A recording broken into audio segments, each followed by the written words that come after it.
On parle d'astrologie, mais on pourrait parler de plein d'autres choses, hein. Pour moi, c'est un des tiroirs qui m'intéresse pour comprendre le fonctionnement de chacun.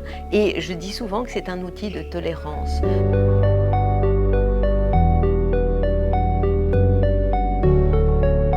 Les mystères du cachot, un grand plaisir aujourd'hui. Salut Muriel. Salut Eric. Bon, une voix, un visage connu pour ceux qui s'intéressent forcément à l'astrologie. Je vais faire un petit clin d'œil parce qu'autour de nous, il y a des poissons. Ouais. On est accueillis ici dans une entreprise nantaise, Vivzo, alors qui fait du poisson. Tiens, l'astrologie du poisson, on est dans le Verseau là, on change... Alors, en ce moment, on est dans le signe de la balance en ce moment. Les planètes se trouvent dans le Soleil est en balance, Vénus, la planète de l'amour, est dans le signe de la balance. Ça, ce qui fait beaucoup de bien au signe d'air. Évidemment la balance et au signe de feu, comme les lions par exemple. Les petits poissons, ils sont un peu à la ramasse en ce moment, c'est pas top.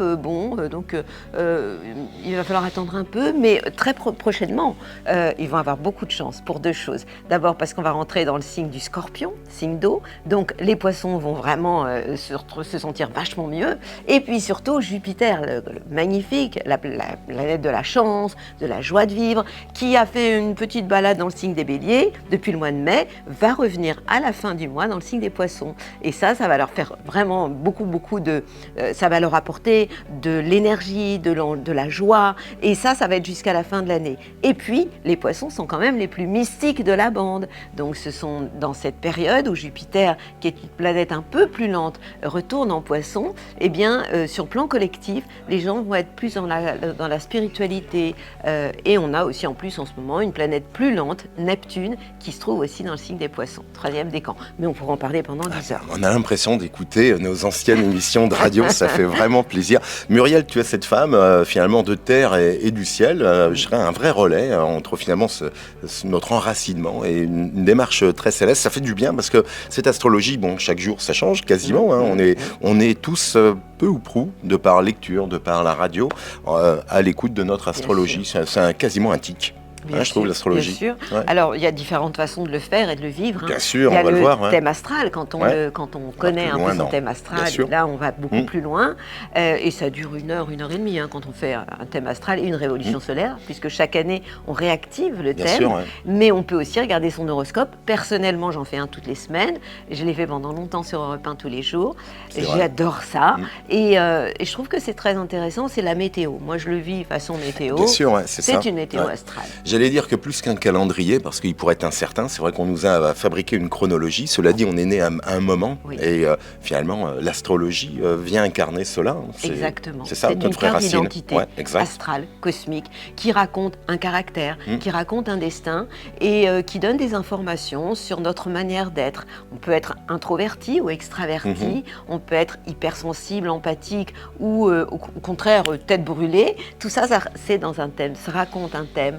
Et ça, moi, j'adore l'expliquer, même aux gens qui ne connaissent pas l'astrologie. Par exemple, un thème se découpe en 4 parties. J'adorerais te le faire, je peux te dire tu. Oui, bien sûr, Muriel. Bien sûr. Donc j'adorerais te le faire, te regarder ton thème, parce que tu vois, je te dirais tout de suite au premier regard, et toi tu comprendrais ce que je veux dire, si tu es un intuitif, un sentimental, un sensitif, c'est-à-dire comme un animal qui capte tout, ou si tu es un idéaliste. Et ça, toi tu le verrais sur ta carte du ciel, même si tu ne connais absolument pas l'astrologie. Moi, j'adore expliquer ça aux enfants. Tu vois, il y a des années, je faisais une émission qui s'appelait Salut les Mickey, sur une des premières radios du groupe Persan d'ailleurs. C'était au Havre. Et en fait, j'avais cette émission Salut les Mickey où les enfants appelaient pour connaître leur thème. Et je trouve qu'aujourd'hui, ce qui est génial, d'ailleurs sur TikTok ça se voit, on a de plus en plus de gens qui s'intéressent à l'astro. Justement, tu me parles du Havre, je ne suis pas sans savoir, mais je peux me tromper, on ne va pas trahir tous les secrets, mais la Normandie, c'est une... Tu aimes te ressourcer. Ah oui, oui, c'est ma terre. C'est ta terre à toi, ça. Oui, je suis née d'abord au Havre. C'est une vieille terre, la Normandie. L'histoire. Du caractère. Et en fait, oui, j'y vais quasiment tous les week-ends. Je vais au bord parce que moi, j'ai besoin d'avoir la mer. Ressourcer. Oui, et donc je vais beaucoup à Trouville, Deauville. C'est vraiment mon endroit de... Il y a des lieux comme ça où le néolithique peut attirer sur des pierres levées. Oui, alors là, la dernière trouvaille, elle est un peu plus lointaine, un peu moins simple, mais je pense que je vais faire un pont entre cet endroit, cette île et Paris, parce que j'habite à Paris, Ibiza. Je suis tombée en amour. D'accord. En amour avec cet endroit qui est un peu... Alors moi, je la connaissais pour les boîtes de nuit. Oui, alors justement, c'est ce que j'allais dire. Mais il y a l'autre côté. C'est la fiesta. Ouais, voilà, mais quelquefois la débauche. Ouais. Et puis, le nord, c'est beaucoup plus spirituel. Très bien. Et en fait, j'ai mis les pieds là-bas. Et à l'aéroport, j'ai ressenti une joie. Oh, je me suis dit, mais je ne savais pas qu'elle était partie, cette joie. Et je me suis rechargée pendant 15 jours comme jamais, comme on rechargerait nos portables. Et en revenant à Paris, je me suis dit, quand même, sur un plan énergétique, j'entends, c'est vraiment chargé ici. Et il faut vraiment être fort, costaud, pour réussir à aller bien finalement dans un champ morphogénique bien plombé. C'est ça que je veux dire. Se ressourcer, c'est une quête parce que c'est vrai que tu as de l'énergie, ça c'est évident. Aussi, Ah oui, j'en ai aussi, enfin on en a tous, mais bon, c'est vrai que plus ou moins. Il y a des piles. C'est vrai que quand on se met à regarder ton parcours, on est aussi intrigué sur comment dire, cette capacité à tester, cette capacité à être curieuse, cette capacité je dirais, à s'émerveiller d'un ensemble de petits outils. Et moi, je t'ai vu tout récemment et je dis, mince, Muriel, elle teste tout. Toujours le lit yoga pour bien dormir ou pas? Oh, c'est vieux ça parce que je me suis dit, j'avais vu ça, j'ai dit tiens, elle veut bien dormir, elle utilise... Mais le bien-être, le bien-être, ouais. Pour moi... C'est plus qu'une croyance chez toi, moi, c'est une quête. Une quête, pour moi, la spiritualité passe par le corps. Ouais. Bien dans sa tête, bien dans son corps. C'est comme ça que l'équilibre se fait. Et être aligné entre sa tête, être cohérent déjà. Bien sûr. Ouais. Le mot congruence, pour moi, est essentiel. Dire, je suis ce que je fais ce que je suis. Et je dis ce que je fais ce que je dis. Ouais. C'est vraiment important. Et pour moi, on est sur Terre de passage, un éclair. Ça passe très vite. Ça passe super vite. Un jour, on se rend compte que c'est bientôt fini. Je te coupe parce que j'ai vu un jour une petite vidéo qui était assez sympathique. C'est un calendrier qui part de janvier à décembre et qui nous positionne sur la dernière heure du 31 décembre pour nous évoquer que nous sommes que là dans un calendrier. Ça fait peur. Et tu sais, moi, je suis très fascinée par les gens qui, justement, partent un 31 décembre. Ah oui. Et je me dis, pour le coup, ça c'est écrit. Comme si en fait, je me souviens, c'était il faisait la météo. Gilles Pétré. Tu vois, il est parti. Justement, il est parti. Je me trompe, quand on va mourir, je dis il est né. Il est parti un 31 décembre et je suis fascinée parce que pour le coup, là, je me dis que c'était écrit de partir cette année-là. Et la personne a vraiment attendu le dernier moment pour partir de l'autre côté. Justement, toute cette quête, j'avais un petit clin d'œil un petit peu dans le langage des oiseaux. Je ne sais pas si c'est quelque chose que tu connais. Bien sûr, mais je vais rester très simple. C'est vrai, on dit souvent il y a la mort, donc l'âme hors du corps, la mort du corps. Souvent, les gens, on leur demande à l'opposé qu'est-ce qu'il y a, ils disent la vie. Non, je dis la vie et la durée. C'est vrai que la naissance, c'est là où naissent nos sens. Oui. C'est là où on prend corps, finalement. Oui. Mais on est insufflé, finalement, d'une énergie. Cette énergie qu'est la tienne, d'une âme, bien évidemment. Qui est plus ou moins, je ne vais pas dire vieille. Qui a une expérience. Il y a de jeunes âmes, il y a de vieilles âmes. Et naître sur Terre, puisque moi, c'est vraiment de là que je pars. Quand je regarde un thème, je pars de la date, de l'heure, du lieu de naissance. Bien sûr, Mais c'est aussi mourir par rapport à un autre plan de conscience. Donc, il y a tellement de choses à dire par rapport à ça. Et là, on parle vraiment de spiritualité, parce que pour moi, à la fois, les choses sont écrites au niveau d'un destin. On n'arrive pas au monde par hasard, à un moment donné. Je suis certaine qu'on choisit nos parents, qu'on choisit tout. Quelquefois pas notre prénom, quelquefois pas notre heure de naissance. Et moi, je me suis beaucoup battue contre des parents qui voulaient faire naître des enfants de manière ou prématurée parce que ça arrangeait le médecin. Oui, ça arrange, parce que justement, l'âme, elle n'est pas du tout pour. Et je suis aussi souvent en connexion avec les bébés avant leur naissance. Et il m'est souvent arrivé de parler au nom des bébés et d'arriver à faire en sorte que les parents ne fassent pas un déclenchement d'accouchement. Justement, dans cette démarche spirituelle qui est la tienne, c'était dès ton jeune âge. J'aime bien le terme de don, parce que c'est aussi un don, on peut le pouvoir comme on le veut, mais en tout cas, ça t'a habité. Tu n'as pas été la chercher, c'était là. C'était là. Ça s'est révélé. D'autant que ma famille n'était pas du tout connectés dans ce monde. Ouais. Et pour eux, ça n'existait même pas, quoi. Et ça a été un vrai problème pendant des années, parce que je pensais que j'étais dingue, tout simplement. Mon problème, c'est que j'avais et j'ai toujours un rayon laser qui fait qu'au premier regard, même au téléphone, ou même en ayant un prénom, un nom, flashs, ça arrive. C'est mon corps qui me répond. Et par exemple, en venant ici, j'avais zéro doute sur le fait que c'était facile, comme ça. Ouais. Mais quand quelque chose va être difficile ou une rencontre, mon corps me l'exprime aussi par une oppression. Voilà. Et c'est pourquoi je me suis intéressée jeune à l'astrologie, à 12 ans à peu près, puis bien avant, à plein d'autres choses, parce que c'était l'humain et tout ce qu'il ne montrait pas qui me fascinait, mais tout simplement parce que je captais une différence entre ce que les gens racontaient, leur visage, et ce qu'ils étaient à l'intérieur. Et souvent, je sentais un décalage entre moi, ce que je ressentais, la personne, des angoisses, et puis un grand sourire. Et là, j'étais perdue. Et je pensais que c'était moi qui projetais des choses. Mais c'était un discours, un monologue intérieur. Je ne pouvais en parler à personne. Donc, voilà pourquoi toute ma vie, j'ai appris et je continue d'ailleurs. Cette partie intérieure ou extérieure, je dirais plutôt invisible en soi, parce qu'on a un visible qui est finalement un masque, notre corps, notre visage, nos mains, parce qu'on parle beaucoup avec finalement une partie de notre corps, au-delà du langage qui nous caractérise, au-delà de la langue, je parle vraiment du langage, la tribu. J'allais dire, c'est Grégor qui est intéressant. Est-ce qu'il y a finalement dans ces âmes, finalement, cette notion aussi du défunt? Est-ce que nous mourrons ou nous mourrons pas, en fait, entre corps physique et je dirais esprit? Je reviens parce que ma question est peut-être un peu confuse, mais est-ce que nous sommes pas cette masse d'énergie, tous?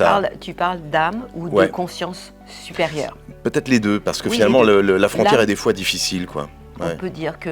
Alors, moi, je vais te le dire autrement. Oui. Et dans le premier livre où je parle, tout n'est pas écrit. Si tout n'était pas écrit. 2 livres toujours au compteur, Muriel. Oui. Plus un troisième. Enfin, un troisième mais mon problème, c'est que j'ai fait tellement de choses qu'il faut que je me pose. J'ai beaucoup de choses à raconter encore. En tout cas, aujourd'hui, moi, je considère qu'on a tous en nous 3 mois.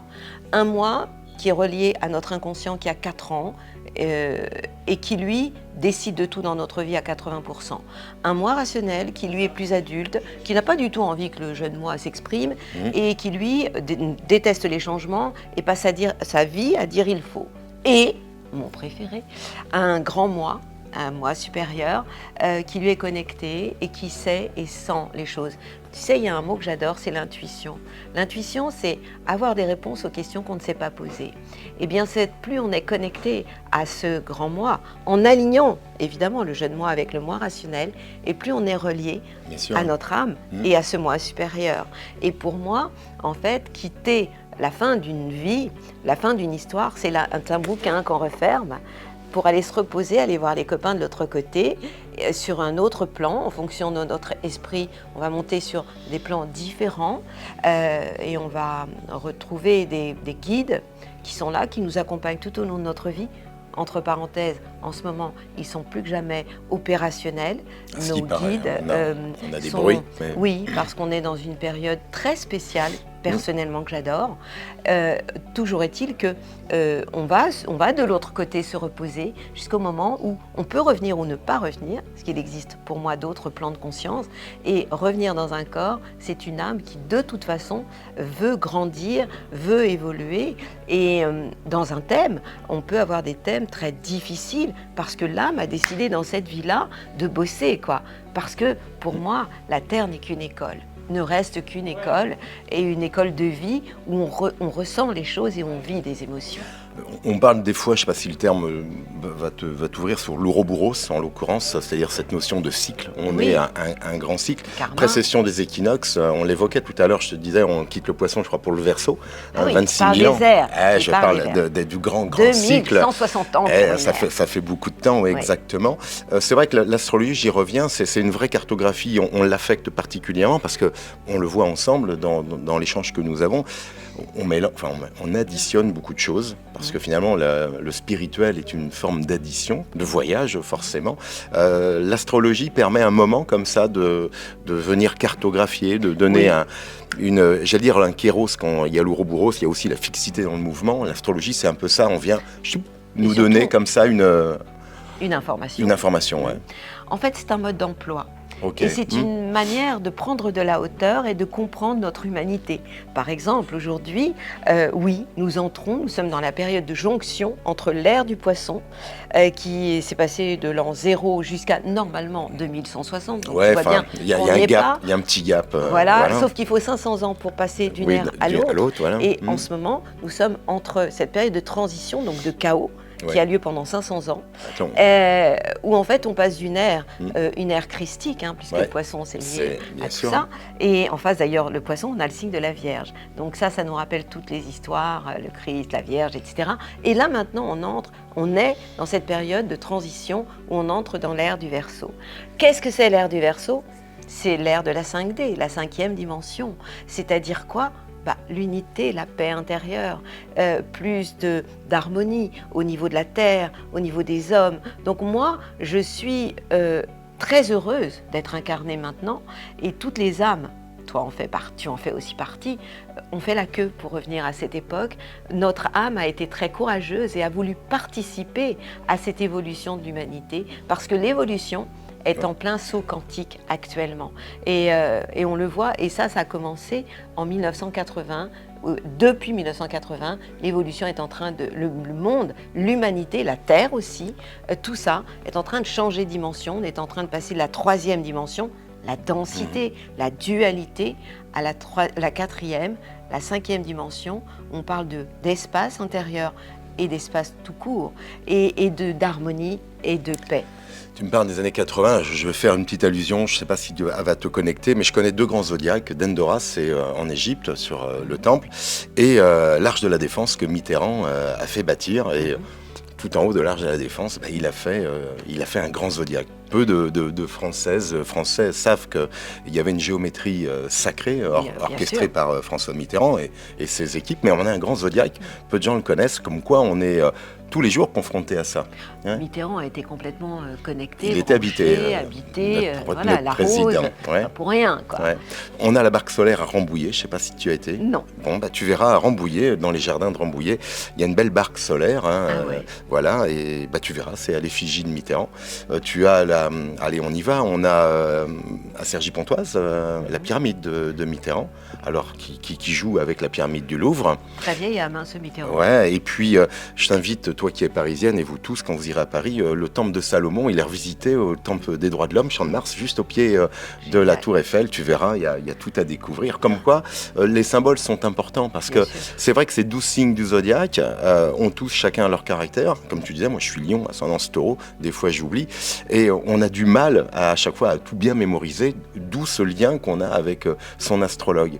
Et c'est vrai que quand on reprend l'histoire ancienne, tous les grands de ce monde avaient leur astrologue. Mais bien sûr. C'est important ça. Mais évidemment, l'astrologie, c'est vieux comme Hérode. Ouais. Mais tu vois, ce qui me plaît aujourd'hui, c'est de voir autant de jeunes s'y intéresser. Bien sûr. Alors, bien sûr, il y a l'effet de mode. Moi, j'aime pas la mode, parce que la mode, ça se démode. Mais je pense que l'ère du Verseau fait que de plus en plus de jeunes et de bébés qui arrivent au monde sont de très vieilles âmes et vont s'y intéresser. C'est vraiment un moyen pour moi, un mode d'emploi, parce qu'on parle d'astrologie, mais on pourrait parler de plein d'autres choses. Pour moi, c'est un des tiroirs qui m'intéresse pour comprendre le fonctionnement de chacun. Et je dis souvent que c'est un outil de tolérance pour comprendre notre humanité, pour comprendre les périodes dans lesquelles on est. Tu vois, en ce moment, par exemple, depuis, je crois que c'est mars l'année dernière jusqu'en mars prochain, je travaille avec les nœuds nord, nœuds sud, les nœuds karmiques, c'est-à-dire d'où on vient, le karma collectif de l'humanité, et où on va. Et en ce moment, on traverse le nœud sud en Scorpion, est opposé au nœud nord en Taureau. Puisque toi, tu es ascendant Taureau, tu es absolument concerné par ce que je raconte, et comme tu es aussi Lion, encore plus. Et c'est pas fastoche. Pourquoi? Parce que le nœud sud, d'où on vient, est en Scorpion. Et quand on parle de nœud sud et de karma, on parle d'ombre. Et donc, notre humanité est confrontée à toutes ces colères, ces excès, tout l'ombre du Scorpion, tu vois, la manipulation, la mort, la destruction, le chaos, puisque la planète du Scorpion, c'est Pluton quand même, la mort et la destruction. Et donc, en fait, on est en train de régler énormément de choses. Et où doit-on aller? Eh bien, dans le signe qui est en face, le Taureau, c'est pour ça que je parle de toi. Et le taureau, qu'est-ce que c'est? Sa planète, c'est Vénus. Vénus, c'est l'amour. Le taureau, c'est l'ancrage, c'est la nature. Donc, c'est le ralentissement dans une phase où on est tous en accéléré. Quoique, depuis 2 ans, ça s'est un peu calmé. Et ça, j'aimerais bien qu'on en parle. En tout cas, aujourd'hui, le travail qu'on a tous à faire, c'est se rapprocher de notre propre nature intérieure, nous écouter et vaincre, dépasser nos peurs, nos angoisses, nos excès. Pour aller vers plus de paix et d'humanité. C'est tout le travail qu'on a à faire et ça passe par un ralentissement de tout. Donc pour être reconnecté à notre vraie nature. Cette société, on va dire, numérique, je ne vais pas dire à l'excès, mais en tout cas numérique, c'est vrai qu'on le voit, c'est compliqué aujourd'hui. C'est la notion peut-être du rapport au temps qu'il faut revisiter aujourd'hui. C'est se réapproprier ces phases de temps. C'est fondamental. Depuis 2020, ce qui s'est passé, d'ailleurs sur le plan planétaire, c'était totalement écrit en 2020, janvier 2020, il y a eu des planètes lentes qui amenaient une explosion et une prise de conscience de notre côté éphémère. On est tous de passage sur Terre. Et en fait, on avait tous un peu l'impression d'être des cacous et d'être un peu les rois du pétrole sur Terre. Je parle des humains. Et en fait, cette histoire de petits virus, mine de rien, a été comme quelque chose d'énorme qui a tapé du poing sur la table, je parle sur un plan spirituel, pour nous dire hey, stop les copains, vous allez tous punir dans votre chambre à force de faire des conneries et on va remettre en question beaucoup de choses. Et je parle des 2 années qu'on vient de passer, entre 2020 et puis 2021, le Covid qui finit pas d'ailleurs, mais qui a amené un changement des mentalités, autant chez les jeunes que chez les gens plus âgés, avec un besoin d'aller vers quelque chose qui ait plus de sens, aller à l'essentiel, justement, et se rendre compte que la vie est éphémère et que ce serait bien aussi par moment de faire pause et de se demander pourquoi on est là. Et je trouve que sur un plan, alors il y a 2 lectures, sur un plan horizontal bien sûr que c'était terrible, mais sur un plan vertical, si on prend de la hauteur, c'était aussi une manière de prendre conscience de là où on en était, de là où en était aussi notre planète, et ce non-respect justement de la planète, qui elle aussi veut passer en 5e dimension. Donc tu vois, il y a tellement de choses à te dire. On le voit, les nouvelles générations, je les sens plus, je dirais, motivées à être moins, avec des carcans que notre génération au siècle dernier. Ça fait peur quand je dis ça d'ailleurs, en espérant que tous ces jeunes, en tout cas, nous orientent tous ensemble vers un mieux, ça c'est clair, au niveau de nos sociétés. Justement, on veut faire ces premiers pas pour écouter l'astrologie. Il y a des conseils peut-être à avoir. Alors j'allais dire de Nostradamus, ce qui n'est pas toujours facile, aussi lointain qu'on puisse avoir un astrologue français. À toi aujourd'hui, Muriel, s'il fallait donner un conseil, parce que on voit des fois de l'astrologie dans certains canards, etc. Bon, on va se dire, c'est pas très sérieux, entre guillemets, tout cela. Pour autant, on t'entend et on voit que d'un seul coup, tout cela fait science, fait débat. Et c'est ça qui est important, parce qu'il y a des mots, il y a des valeurs, il y a des énergies qui, d'un seul coup, comme tu l'évoquais, nous mettent en direction de soi-même. C'est ça qui est important avec l'astrologie. Alors faire ses premiers pas, on écoute quoi? Une astrologue, on bouquine. Tu sais, je crois qu'il faut être passionné. Bon, ça c'est le premier acte. Et le cœur et la passion. La passion, c'est d'avoir envie de comprendre, c'est d'avoir une forme d'appel. Tu vois, il y a des gens qui sont appelés par la religion. Eh bien, aujourd'hui, d'ailleurs, je pense que c'est aussi pour ça que les jeunes sont si intéressés. Ça donne du sens. Ouais, voilà. Pourquoi on est là, quoi. Alors, moi, j'ai envie de dire tout simplement l'ABC de l'astrologie quand on veut comprendre, connaître. Tu commences par les 12 en chemin, comme ça. Cool. Les 12 signes du zodiaque. J'ai commencé comme ça, moi, quand j'avais 12 ans, tu sais. Et puis voilà. Puis ça s'est jamais arrêté et on continue à apprendre. J'ai aussi envie de... Je ne sais pas si tu connais l'astéroïde qui s'appelle Chiron. Chiron, non, je ne connais pas. Alors, Chiron, j'adore ça et j'adore en parler aux jeunes. En fait, c'est un astéroïde qui bouge tous les 2 ans, ça dépend des années, et en fait, qui correspond à une blessure. Et nous en avons tous une. Il est en orbite autour de... Non, du zodiaque. Du zodiaque, ah oui, tu parles sur le plan du cosmos. Alors, je ne rentrerai pas là-dedans parce que je ne suis pas une super pro, mais en tout cas, je peux te parler du thème, et en fonction de l'endroit où il se trouve dans le thème, s'il est en bélier ou en taureau, ça va amener une blessure au travers d'une phrase toxique, c'est-à-dire qui est fausse, mais que tu portes depuis que tu es né. Par exemple, j'ai donné un exemple, les enfants qui naissent actuellement depuis 2019 jusqu'en 2027, le Chiron, cet astéroïde, se trouve dans le signe du Bélier, ce qui signifie que ces enfants ont comme phrase « je suis nul ». Et si les parents pensent que effectivement leurs enfants sont nuls et leur disent, comme on peut le dire d'une manière un peu idiote, ces enfants vont être vraiment blessés et vont avoir beaucoup de mal face aux défis.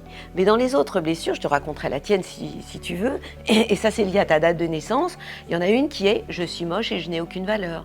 Et ça m'est déjà arrivé d'avoir des filles, des bombes atomiques mannequins, qui se trouvaient et moches. je leur dis « votre blessure à vous, c'est « je suis moche et je n'ai aucune valeur ». Et je voyais les filles dire oh, « bah ouais, c'est tellement ça ». Il y en a une autre qui est « personne ne m'écoute », une autre « personne ne m'aime ». Alors en 65, Chiron était où? Alors en 65, là je suis intrigué. Je crois que en Poisson, toi, ta blessure, c'est chaque fois que tu dis bon, arrête de rêver, redescends sur terre, mon pote, tu vas te faire mal. Tu dois t'autoriser à rêver parce que tu as un réel don d'évasion et tu es revenu pour, ça tombe bien, ouvrir ton cœur et ton esprit à l'invisible parce que tu es capable de le voir et de le sentir. Bah écoute, c'est ça qui rend en Poisson.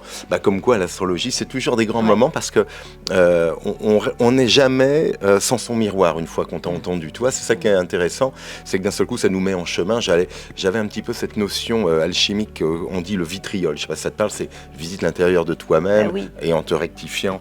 Je laisse la suite pour ceux qui veulent trouver la fin. Mais c'est ça finalement, on doit cheminer en nous-mêmes, finalement, quels que soient les outils, les personnes qui vont nous accompagner. Il faut se construire et puis s'ouvrir vers les autres. L'astrologie, c'est ça ? C'est une carte du ciel, c'est une carte de route qui te permet de voir les obstacles. Tu peux aussi voir pourquoi tu es revenu. Quand on regarde le soleil, par exemple toi, le soleil en Lion, il faut voir dans quelle maison elle se trouve. Il existe 12 maisons, je te le dirai. Si elle est en maison 10, ça veut dire que tu es revenu dans cette vie-là pour rayonner. Tu le sais où se trouve non, je sais pas. Alors, un secteur, c'est un champ d'expérience. La maison 1, c'est ton identité. La maison 2 sont les biens, etc. Je ne serais pas étonnée que ton soleil soit en maison 3. Les médias, les contacts, la communication. Et plus tu vas avoir dans un secteur de planète, plus tu vas être revenu pour ça. Et en astrologie, il y a aussi quelque chose que j'adore, la lune noire, qui nous permet de voir nos peurs. Est-ce qu'on va réussir dans cette vie à les dépasser, les transcender? Et quelque chose que j'adore, la cerise sur le gâteau, c'est la part de fortune, c'est-à-dire ce qui va illuminer ton âme. Et ce qui va désilluminer ton âme. Et si tu vas y arriver dans cette vie-là, tu vois, il y a tellement de trucs à te raconter. Je crois qu'on aurait pu passer toute une vie ensemble, chère Muriel. On a fait une belle introduction parce que pour ceux qui veulent aller plus loin, tu as une chaîne YouTube, on va l'évoquer. Donc là, on reste en lien avec toi. Voilà, ça c'est important. Le site murielsion.fr. Muriel Siron, voilà, tout simplement. J'ai aussi une formation d'astrologie sur ce site. Bien. Enfin bon, je raconte plein de choses. Bon, on peut acheter, il y a 2 de tes livres qui sont encore disponibles. Oui, bien sûr. Tu en as coécrit un 3e, je crois. Oui, les masques. Voilà, exactement. Tu connais tout, toi. Moi, j'ai Nostradamus dans mes copains. Voilà. Avec Arnaud Rioux, qui est un grand. Donc tout ça est encore disponible. On passe forcément soit par ton site web, et puis on se connecte sur YouTube, ta chaîne, et puis on va se faire, motiver, se faire dynamiser parce que c'est important. La voix aussi importante, je voulais terminer par ça parce que Dieu que ça fait plaisir. Il y a des voix de radio, comme on dit, forcément tu en es une, entre autres, mais il y a des voix magiques. Et la voix est quand même aussi un outil. Le reflet de l'âme. Exactement. Comme le regard. Et puis il y a TikTok, dis donc. TikTok, c'est vrai, moi j'y vais pas sur TikTok. Moi j'ai TikTok, j'ai ma chaîne TikTok Astro que j'adore. Parce que ça parle aux jeunes et j'adore les jeunes. Exactement. Moi j'étais ravi de passer ce moment, juste un petit bout de bougie dans toutes ces faisceaux de lumière, à se retrouver bien évidemment. Et puis Muriel Siron sur YouTube et puis pour une émission dans les Mystères du Cachot. À bientôt Muriel. À bientôt. Merci.